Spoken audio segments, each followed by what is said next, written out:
여종의 주인들은 자기 수익의 소망이 끊어진 것을 보고 바울과 실라를 붙잡아 장터로 관리들에게 끌어갔다가 성원을 앞에 데리고 가서 말하되 이 사람들이 유대인인데 우리 성을 심히 요란하게 하여 로마 사람인 우리가 받지도 못하고 행하지도 못할 풍속을 전한다 하거늘 우리가 일찍 일어나 고발하니 상관들이 옷을 벗기고 매로 치하여 많이 친 후에 옥에 가두고 간수에게 명하여 든든히 지키라 하니 그가 이러한 명령을 받아 그들을 깊은 옥에 가두고 그 발을 착고에 든든히 채웠더니 한밤중에 바울과 실라가 기도하고 하나님을 찬송하며 죄수들이 듣더라. 이에 갑자기 큰 지진이 나서 옥터가 움직이고 문이 다 열리며 모든 사람의 매인 것이 다 벗어진지라. 아멘. 예, 사도행전 16장의 이야기, 지난주에는 빌립보 교회에서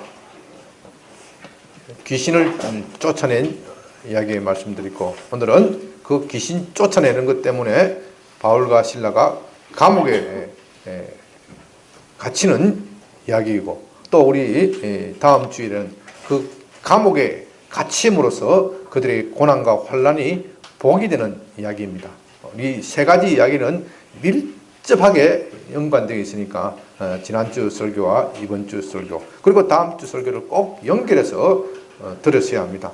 혹시라도 듣지 못하신 분은 유튜브에 올라와 있으니까 지난주 설교를 오늘 예배 끝나고 나서 다시 들으시고 또 반복해서 들으셔야 합니다. 이 설교는, 이 부분은 매우 중요합니다.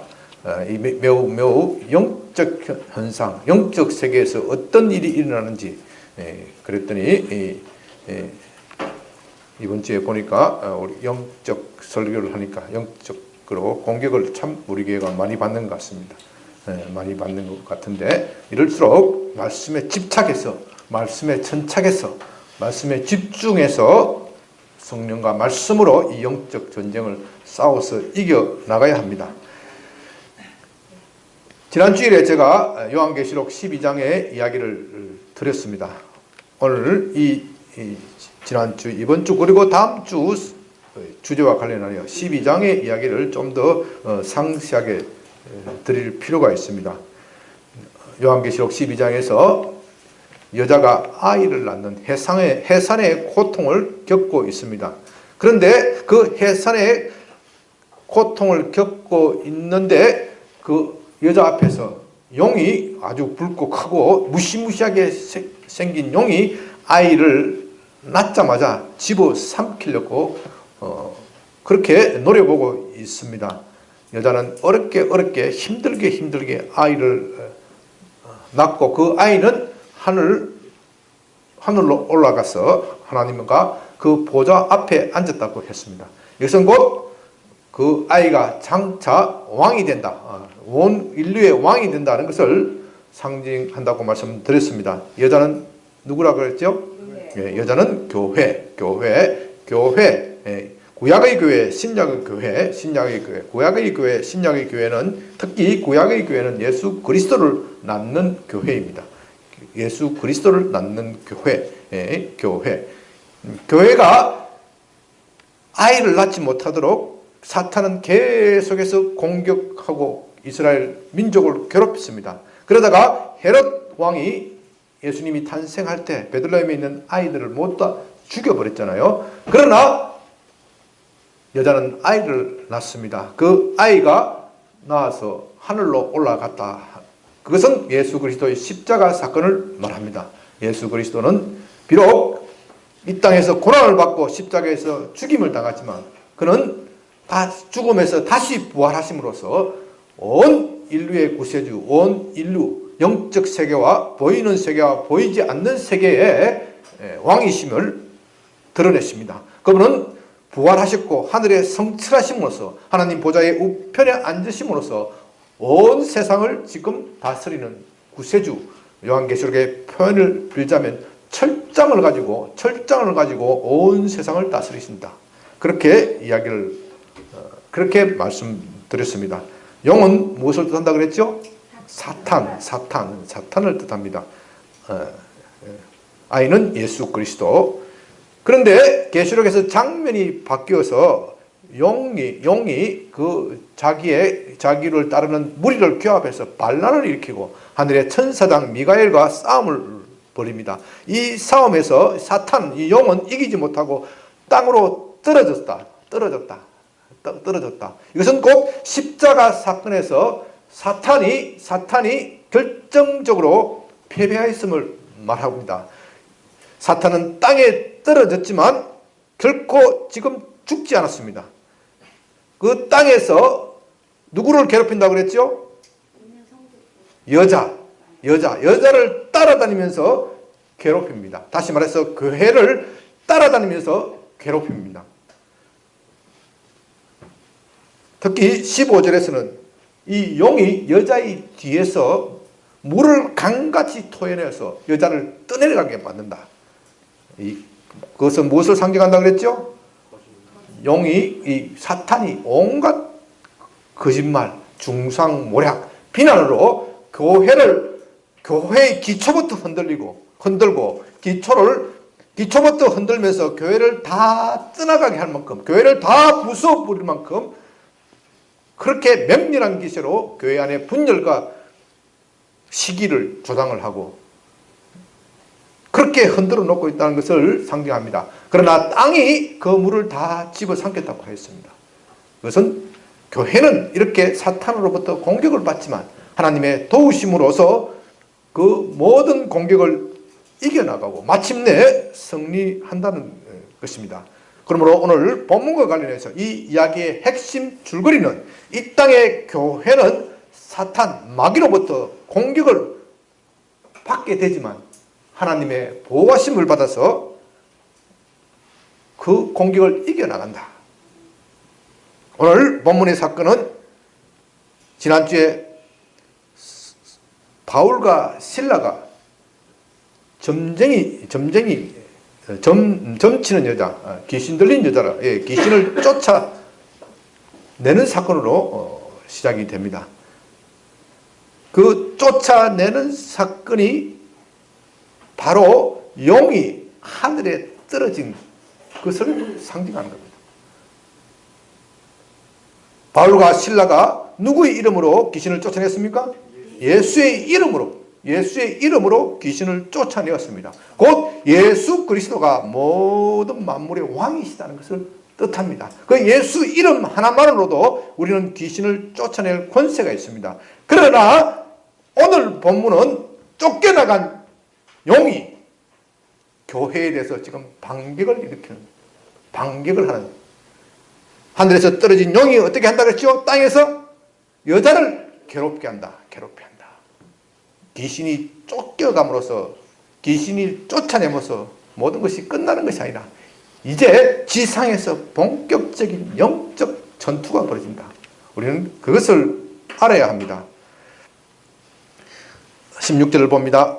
19절을 봅니다. 여종의 주인들은 자기 수익에 소망이 끊어진 것을 보고 바울과 실라를 붙잡아 장터로 관리들에게 끌어갔다가 상관들 앞에 데리고 가서 말하되 이 사람들이 유대인인데 우리 성을 심히 요란하게 하여 로마 사람인 우리가 받지도 못하고 행하지도 못할 풍성을 전한다 하거늘. 귀신 들린 사람, 귀신 들린 여자의 형편은 정말 불쌍합니다. 여러분들도 우리 드라마나 또 TV 프로에서 이 귀신 들린 여자가 받는 고통, 그것을 본 일이 있죠. 그 신들림을 받지 않기 위해서 여자가 얼마나 저항을 합니까? 저항을 하면 어떻게 한다 그래요? 귀신이 겁을 주고 이리 끌고 저리 끌고 가고, 너 이 신 받지 않으면 어떻게 해요? 너뿐만 아니라 집안 모두 죽여버리겠다. 아주 병들고 삶 망하게 하고 쫄딱 망하게 하고 얼마나 겁을 주는지 모릅니다. 그래 해서 신들린 여자들 보면요, 신내림 구한다 그러죠. 눈물을 흘리면서 그 신을 받고, 그 신을 받는 여자는 어떻게 합니까? 삶의 자유가 없습니다. 평안이 없습니다. 좀 귀신이 좀 돈을 벌어주는 것 같지만은 그 조금 돈 벌어주게 하고 나서는 온갖 잡것을 다 시키고 그 자기가 원하는 대로 질질 끌려가고 자기는 자유가 없는 겁니다. 그것을 생각한다면 바울이 귀신을 쫓아내는 것 축하하고 기뻐해야 할 일이 있어요. 그런 일입니다. 한 사람이 귀신에서 노임을 받았으니까 얼마나 감사한 일입니까? 그러나 여기에 분노한 사람이 있습니다. 그들은 누구입니까? 주인들. 이 사람들은 그 여자의 형편을 생각지 않는 무자비한 사람들입니다. 요즘 말로 하면 조직 폭력배와 같은 사람들이에요. 그 여자가 점을 잘 치니까 너무도 용하다는 소문이 났으니까 그 자리세를 떠들었고, 신전에서 그렇게 되게 점을 치는 거거든요. 자리세를 떠들었고, 한 사람이 붙은 것이 아니라 여러 사람, 주인들이라고 그랬잖아요. 주인들. 그러니까 이놈도 이 구역에 있는 놈도 떴고 저 구역에 있는 놈도 떴고, 이렇게 아마 자기들끼리 조폭끼리 싸움도 벌였는지 몰라요. 이 여자를 차지하기 위해서. 그렇게 악한 짓을 하다가 여자가 귀신이 떠나는 것을 보고, 이제 우리는 돈 벌 희망이 없다. 어떤 놈이 이랬느냐. 바울이라는 놈이 도대체 어떤 놈이냐. 그렇게 하면서 그들은 이 폭력배를 동원하여 장터로 관리들에게 끌고 갔다. 바울과 실라를 붙잡아서 장터로 관리들에게 끌고 갔다. 그렇게 했습니다. 유럽의 성문 안으로 들어가면은 넓은 광장이 나타납니다. 그 넓은 광장에 주로 시장이 들어서고 사람들이 많이 오갔기 때문에 그 시장이 들어서고, 그 넓은 광장 한쪽에 이 관청이 있습니다. 관청이 있어서 거기서 재판을 하는 거예요. 그러니까 그 관리들에게 끌고 가서 20절 상관들 앞에 데리고 가서 말하되, 이 사람들은 유대인인데 우리 성을 심히 요란하게 하여 로마 사람인 우리가 받지도 못하고 행하지도 못할 풍속을 전한다. 그러니까 이 사람들의 제목은 무엇입니까? 첫째는 우리 성을 요란하게 한다. 요란하게 한다. 둘째는 로마인 우리가 지키지 못할 그런 풍속을 전한다. 이건 순전히 허위고소이죠. 바울과 실라가 그 성을 요란하게 한 일이 없습니다. 그들은 이 우상이 가득한 세상에서 그들을 가급적이면 하지 않기 위해서 한적한 곳에 모여서 기도했을 뿐입니다. 그 성을 요란하게 한 사실이 없습니다. 또 로마인들이 지키지 못할 풍속을 전한 사실도 없습니다. 복음은 로마인들뿐만 아니라 온 세상이 받아들이고 그것에 순종해야 할 진리입니다.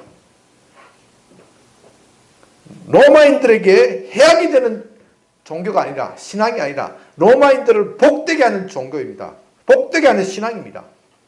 그러나 그들은 자기 개인의 호주머니, 개인의 이익이 달아난 것을 알고서 이 사람들을 허위로 고소하고 있습니다. 바울과 실라를 허위로 고소하고 있습니다.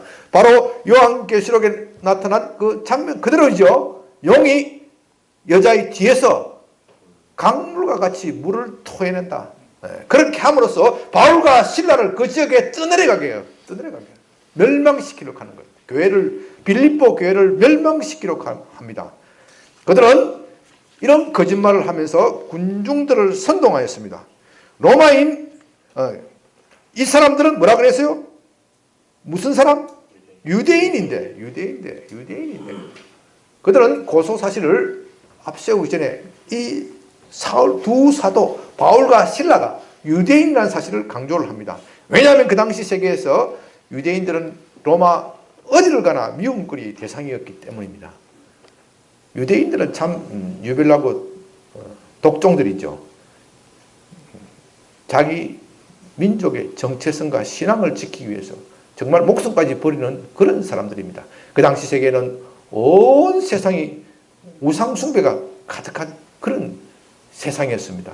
그런 가득한 세상 가운데에서도 이 유대인들만이 유독 우상 숭배를 하지 않고 자기의 신앙을 지켜나갔습니다.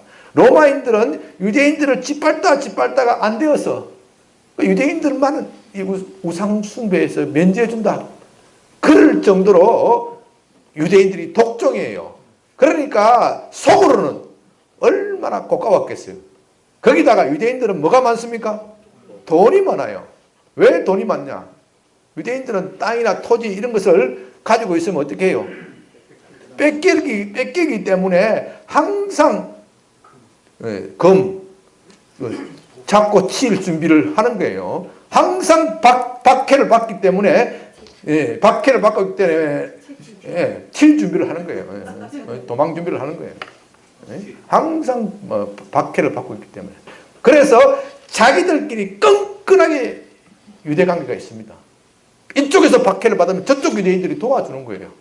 전 세계적 유대인 네트워크가 아주 강합니다. 이 유대인 네트워크를 통해서 상업이 발전한 거예요. 상업이 발전. 로마 시대는 세계화 시대이기 때문에 이 유대인 네트워크가 굉장히 결속력이 강하고 유대인들이 돈이 많았습니다. 그런데 로마인들은 뭐가 강해요? 권력이 강하단 말입니다. 이 유별난 민족을 미워하고 그들이 돈을 할 수만 있으면 빼앗을 거고 앙숙이 되어 있어요. 앙숙. 그래서 이 빌립보라는 도시는 로마의 군사도시라고 말씀드렸잖아요. 유대인들이다 하는 소리에 그만 이 로마인들이 시장에 있는 사람들이 이놈 죽여라 하고 확 몰려드는 겁니다. 거기다가 당시 관리들은 비교가 되지 않을 정도로, 지금과 비교가 되지 않을 정도로 부패하였습니다. 자릿세 뜯는 사람이 혼자 먹겠습니까? 꼭 관리들한테 뭘 주죠? 뇌물을 줘서 이미 다 매수를 해놓은 상태입니다. 우리는 그것을 배경으로 이 본문을 이해해야 합니다. 그러니까 이 주인들이 관리들에게, 관리 상관들 앞에 바울과 실라를 데려가자. 그들이 무엇부터 다짜고짜 합니까? 다짜고짜 무엇을 했어요? 22절 무리가 일제 일어나 고발하니 상관들이 옷을 찢어 벗기고 매로 치라 하여. 아니 재판도 안 하고 먼저부터 때리기부터 하는 거예요. 옷을 벗기고 때리기부터 하는 거예요. 이 로마의 법은요 참 대단한 법이지요. 로마의 법은, 로마는 그 큰 제국을 1000년 동안 유지를 했었는데 이 로마의 법이 있었기 때문에, 법이 살아있기 때문에 그렇게 큰 제국을 유지한 겁니다.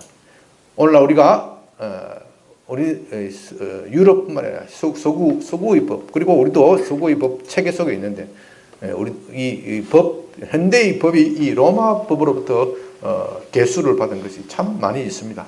그만큼 로마 법은 굉장히 발전한 법입니다. 로마 법에 하면 이런 법이 없어요. 이런 법이 없어요. 이건 불법이에요, 불법. 사람을 조사도 하지 않고 때리는 법, 이거는 정말 불법입니다. 그러나 지금 이 순간에는 용이, 뒤에 귀신이, 용이, 사탄이, 마귀가 사람들의 마음을 충동질하여 눈을 확 뒤집어 놓게 만들었습니다. 격동시켰습니다.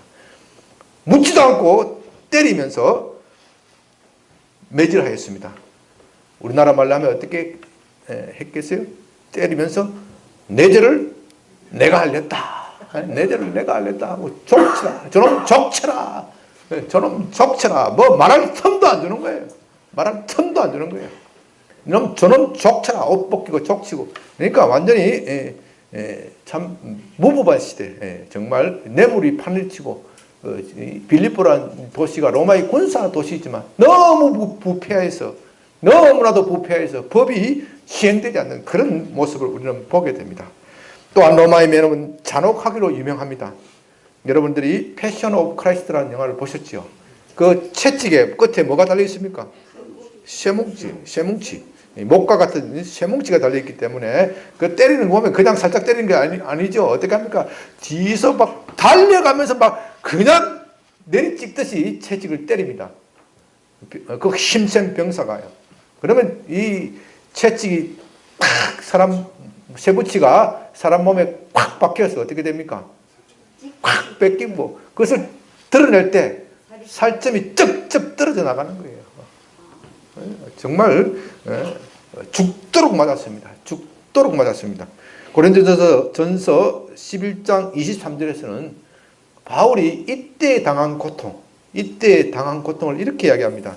내가 수고를 넘치도록 하고 옥에 갇히기도 더 많이 하고 매도 수도 없이 맞고 아마 골병이 될 정도로 맞은 겁니다. 23절, 24절 많이 친 후에 옥에 가두고 간수에게 명하여 든든히 지키라 하니 그가 이러한 명령을 받아 그들을 깊은 옥에 가두고 그 발을 착고에 든든히 채웠더니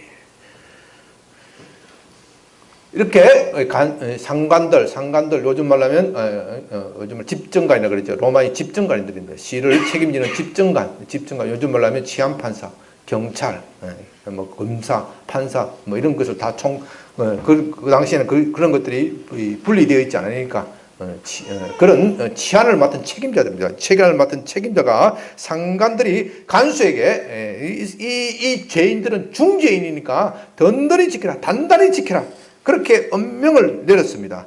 그래서 간수가 어떻게 합니까? 그들을 깊은 옥에 가뒀다. 그러니까 그 감옥 속에 또 감옥이 있는 거예요. 감옥 속에 또 감옥이 있는 거예요.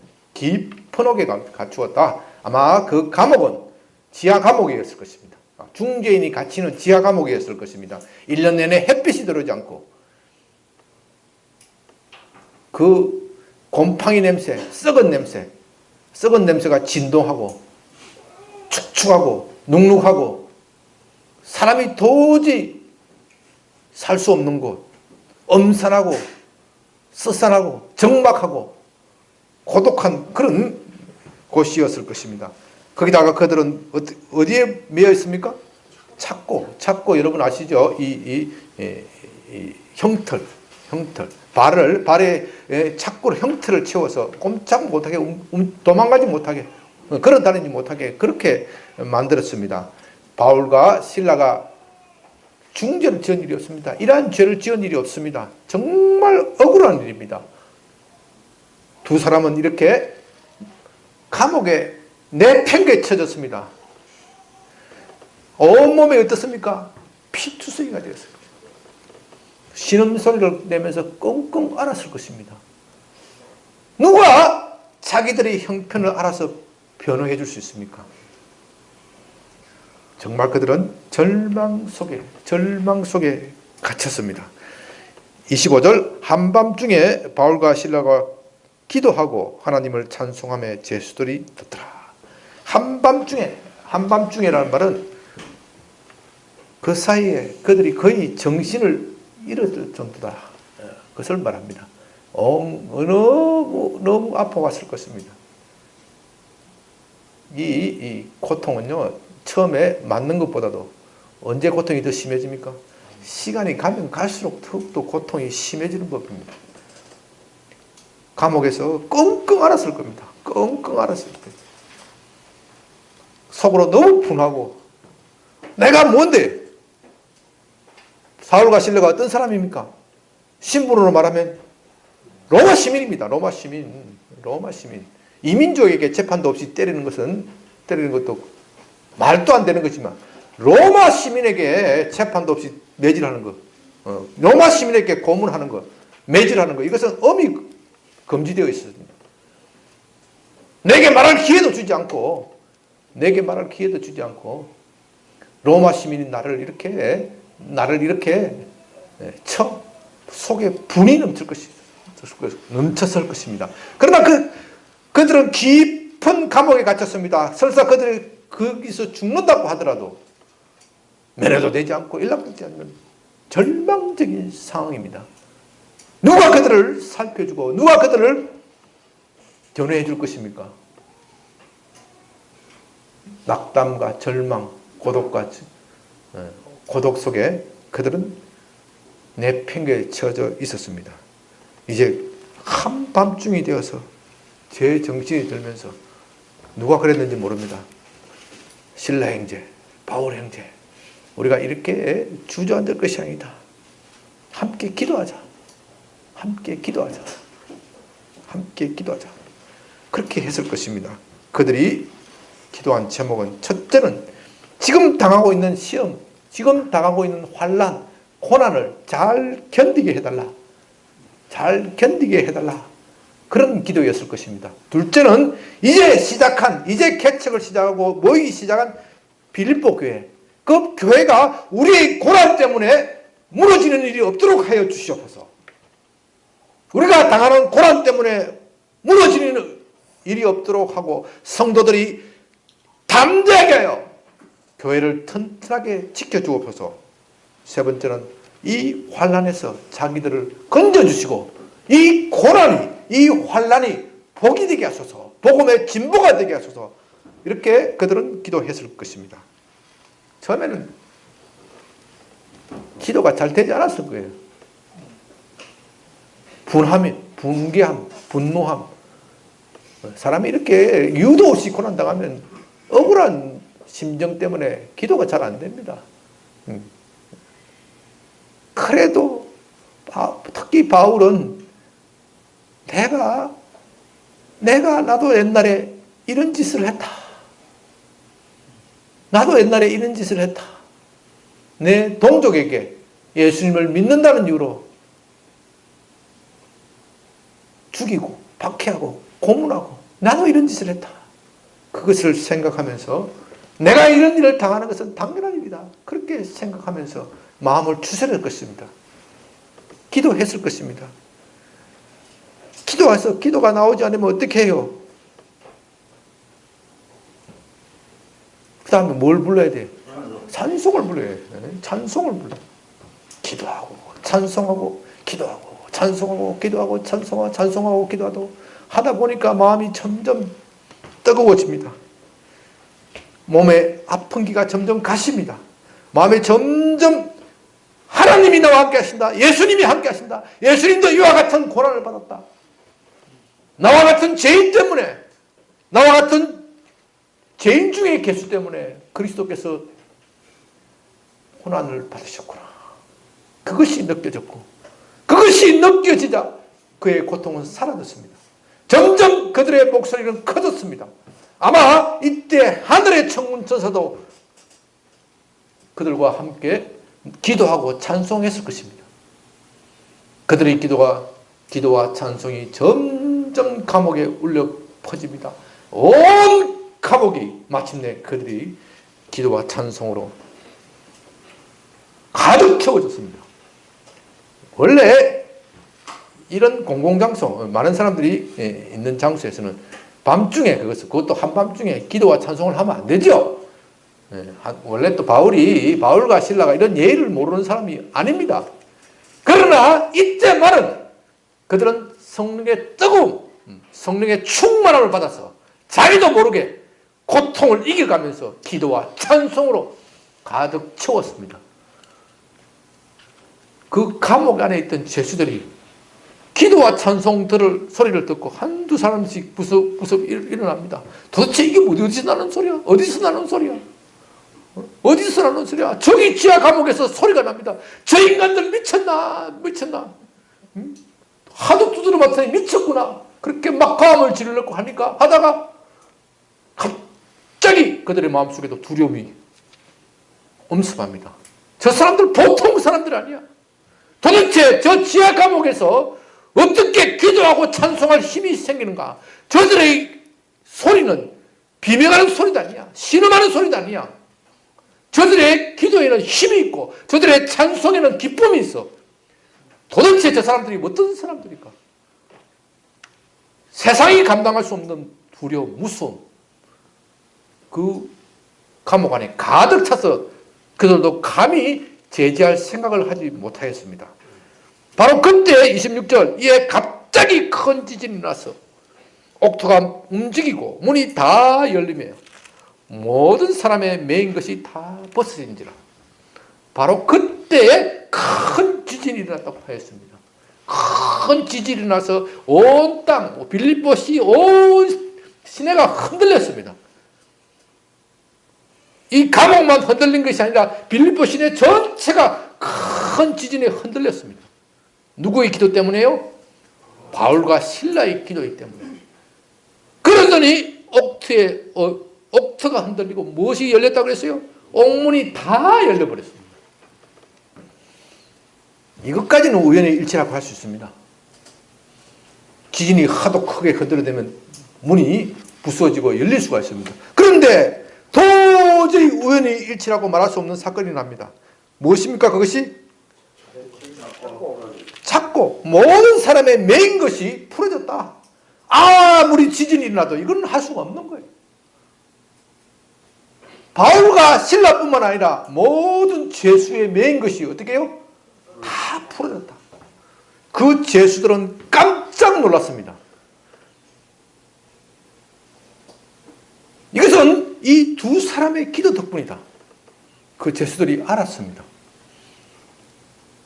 여러분, 이 기도 때문에 옥터가 흔들리고 옥문이 열리고 착고가 풀린 것도 기적이지만요. 우리가 다음 주에 다시 보겠지만 죄수들이 한 사람도 도망 안 간 거. 예? 죄수들이 한 사람도 도망 안 간 거. 이게 더 큰 기적이에요. 예? 죄수들이 한 사람도 도망 안 간 것. 아니, 도망갈 수가 없었어요. 도망갈 수가 없었어요. 죄수들은 지금 하나님의 임재를 느끼고 있습니다. 하나님의 임재를 느끼는데 사람이 무슨 행동을 할 수 있습니까? 그저 모두 다 납작 엎드려 있는 겁니다. 납작 엎드려 있는 것입니다. 이렇게 해서 하나님은 바울과 실라의 기도를 들으시고 그 지하 감옥 속에서의 기도를 들으시고 그 찬송을 들으시고 그들을 풀어놓았습니다. 그렇게 함으로써 하나님은 빌립보 사람들이 섬기는 우상과 전혀 다른 존재다. 빌립보시에는 많은 우상들이 있었습니다. 그리스 로마 도시에는 어디를 가나 우상으로 가득 차 있었습니다. 그러나 어느 우상들도 그리스 신화에 나오는 어느 우상들도 어느 신들도 옥틀을 흔들고 옥문을 열어놓을 수 없습니다. 사람의 매인 것을 풀어놓을 수 없습니다. 오직 바울과 실라가 섬기는 그 하나님만이 이런 일을 하실 수 있는 것입니다. 그들이 갇힌 것은 고난스럽고 환난이지만 그 고난과 환난이 복이 되어 이제 우리가 다음 주에 보지만 죄수들이 예수님을 믿고 또 누가 예수님을 믿게 됩니까? 간수들. 그리고 나아가서 빌립보 시민 전체가 예수를 믿게 된단 말입니다.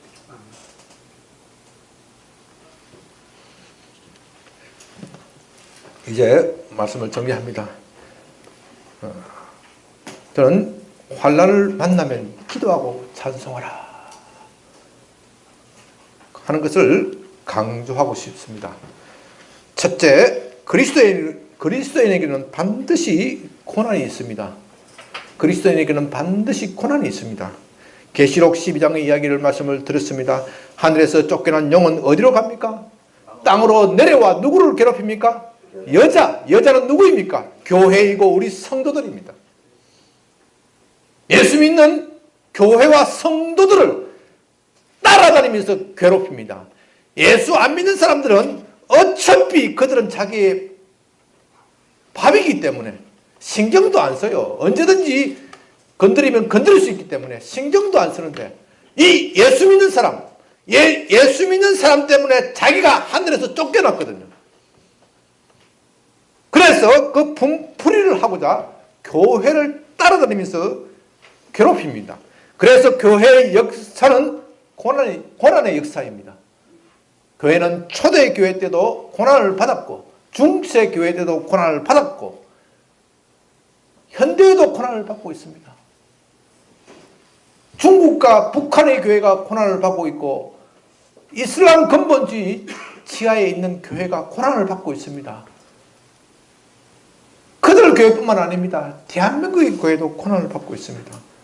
여러분들은 생각할 때 대한민국의 교회가 무슨 고난을 받고 있느냐, 중세의 교회가 무슨 고난을 받고 있느냐 그렇게 생각할지 모릅니다. 겉보기에 평안한 것 같지만 교회는 늘 고난을 받습니다. 중세 교회 때는 거짓 선지자,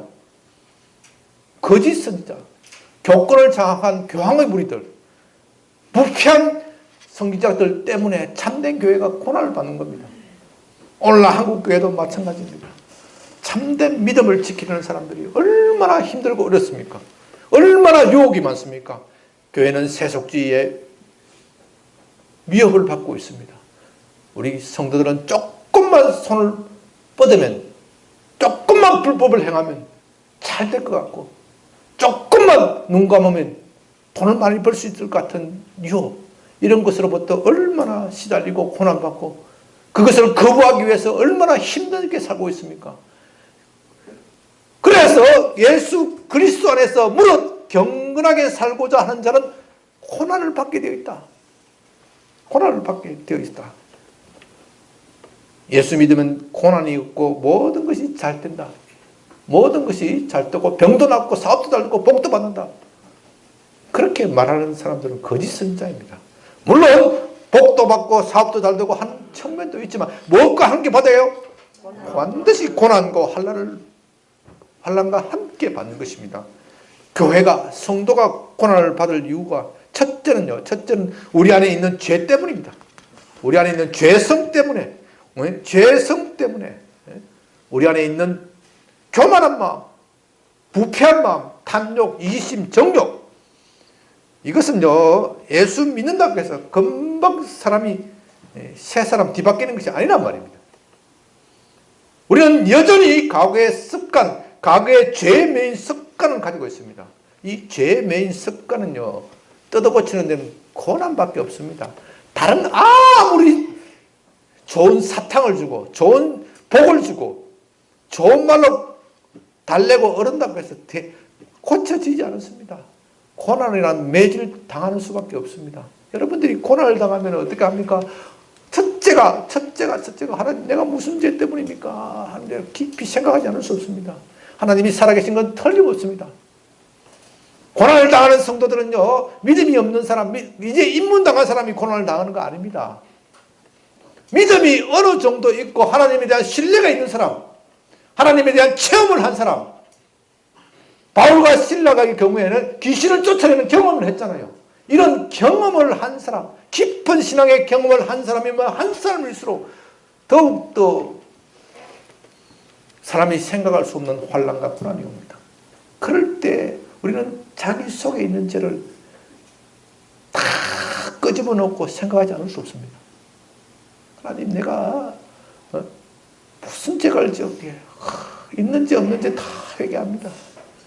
그렇게 함으로써 생각나는 죄를 다 회개하고 매를 맞으면서 내가 다시는 이런 죄를 짓지 않으리라. 바울의 경우에 어떻겠습니까? 물론 그건 죄 때문에 고난당한 건 아닙니다. 그러나 그도 그 마음속에 늘 부담이 있었을 것입니다. 내가 예수 믿는 스데반을 죽였다. 스데반을 죽였다. 그 죄를 치면서, 가슴을 치면서 내가 다시는 그리스도를 배반하는 일이 없을 것이다. 내가 아무리 두드려 맞아도 다시는 그리스도를 배반하는 일이 없을 것이다. 그것을 생각하면서 눈물을 흘리는 겁니다. 두 번째는 하나님이 하시고자 하는 일을 드러내기 위함입니다. 하나님이 하시고자 하는 일을 드러내기 위함입니다. 교회가 왜 고난을 받느냐? 성도가 왜 고난을 받느냐? 그 고난을 통해서 하나님이 하시고자 할 일이 있습니다. 만일에 바울과 실라가 매맞고 감옥에 갇히지 않았다면 지진이 일어날 일이 있습니까? 옥문이 열릴 일이 있습니까? 그들의 매인 것이 풀릴 일이 있습니까? 그럼에도 불구하고 죄수들이 도망가지 않았던 그 일이 일어났을 리가 있습니까? 이 모든 일을 통해서 하나님은 빌립보 시내에 복음을 전하고 계십니다. 유럽의 첫 도시, 이 마게도냐 첫 도시, 이 빌립보에 복음을 전하고 계신 것입니다. 그렇기 때문에 고난은 우리에게 복입니다. 하나님께서 우리에게 복을 주시기 위한 전주곡일 뿐입니다. 그래서 우리는 환난을 당하고 고난을 만나면 둘째로 기도하고 찬송해야 합니다. 찬송은 곡조 있는 기도라고 했습니다. 그러니까 한마디로 말하면 환난을 당하면 무엇을 해라고? 기도하라. 기도하라. 기도하고 찬송하라. 기도하고 찬송하라. 사실 우리는 환난을 당하고 고난을 당하면 기도하고 찬송하기 어렵습니다. 내 앞에 보이는 그 환난과 고난이 얼마나 크게 보입니까?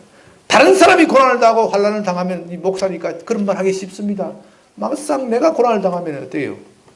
그거 참 힘듭니다. 여러분들도 아시다시피 저도 요즘 어려운 시기고 많이 고난을 겪고 있습니다. 고난을 겪고 있습니다. 정말 어떨 때는 낙담이 될 때, 낙담이 돼요. 하나님이 정말, 하나님이 살아계시는 것은 믿지만은, 또 이 고난이 뜻이 있는 것도 믿지만은, 너무너무 힘드니까, 하나님, 근데 좀 그만 두드려 패시라고. 그렇게 입에 단내가 나오면서 말할 그런 겁니다. 기도가 잘 안 나옵니다. 두려움과 염려, 근심, 걱정이 우리를 엄습합니다. 그래도 우리는 기도해야 합니다. 그래도 기도해야 됩니다. 기도가 안 되면 어떻게 해야 돼요? 찬송을 불러야 됩니다. 찬송을 불러야 됩니다. 기도가 안 되면 찬송을 불러야 돼요. 그렇게 기도하고 찬송하고 다시 또 기도하고 찬송하고 기도하고 찬송하다 보면요, 어느새 몰래 마음의 용기가 옵니다. 하나님이 당장은 이렇게 팍 변화시켜주지 않지만 조금씩 나를 회복시켜 주십니다. 그 회복시키는 힘을 타고 다시 기도하는 거예요. 다시 기도합니다. 오늘 본문의 사도들을 보십시오. 그들이 온몸에 피투성이가 되었습니다. 고통은 점점 아파오기 시작합니다. 사람이 의식이 깨어나면 어떻게 해요? 그 아픔이 더 커지는 겁니다. 아이고야 하다가 주여 그렇게 그들의 신음이 기도가 되었고, 그 기도가 찬송이 되었고, 다시 기도가 되었고 찬송이 되었고, 마침내 그들은 성령의 충만을 받아서 그들의 기도와 찬송이 온 감옥을 채웠습니다. 그럴 때 어떤 일이 일어났습니까? 옥문이 열리고 매인 것이 다 풀어졌다고 하였습니다. 그러므로 우리의 고난은 이유가 있습니다. 축복의 전주곡입니다. 하나님은 우리의 고난 중에 우리의 기도를 원하십니다. 그러므로 셋째는 고난 중에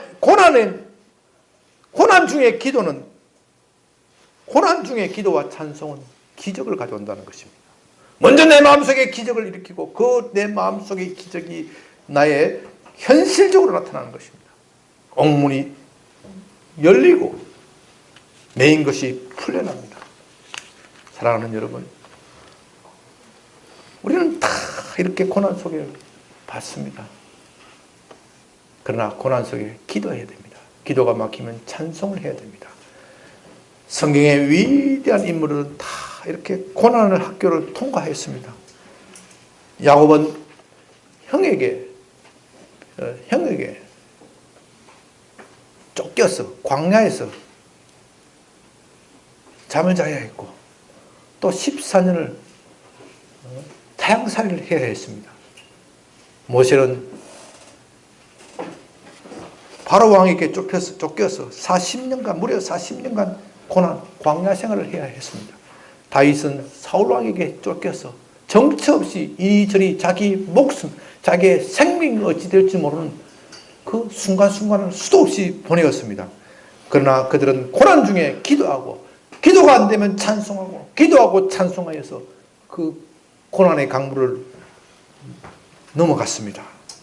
우리는 고난의 학교를 통과해야 복을 받습니다. 우리에게 오는 고난이 이유가 두 가지라 그랬죠. 첫째는 뭐 때문에요? 우리의 죄성 때문에. 두 번째는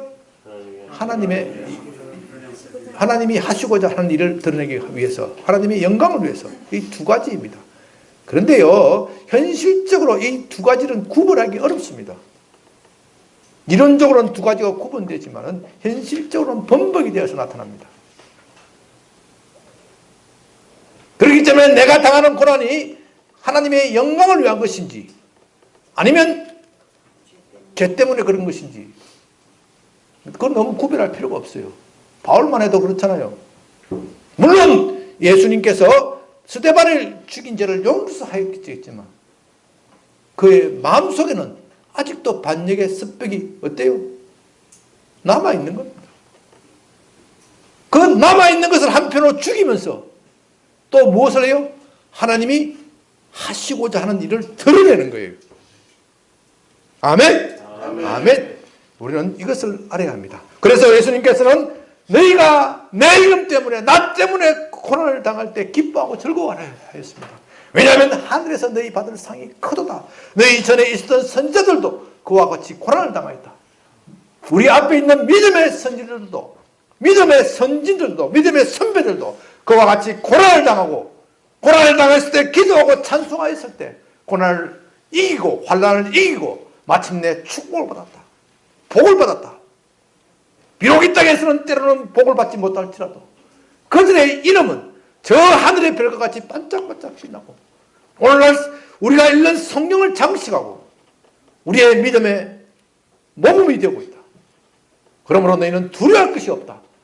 육체를 죽이고 영혼을 죽이지 못하는 이 세상의 권력, 권세, 이거는 마귀 권세를 두려워할 것이 없다. 세상에서 너희가 환난을 당하나 담대하라. 내가 세상을 이겼노라. 사랑하는 여러분, 아무리 절망적인 상황이 와도 기도는 할 수 있습니다. 기도할 수 없는 상황은 없습니다. 아멘.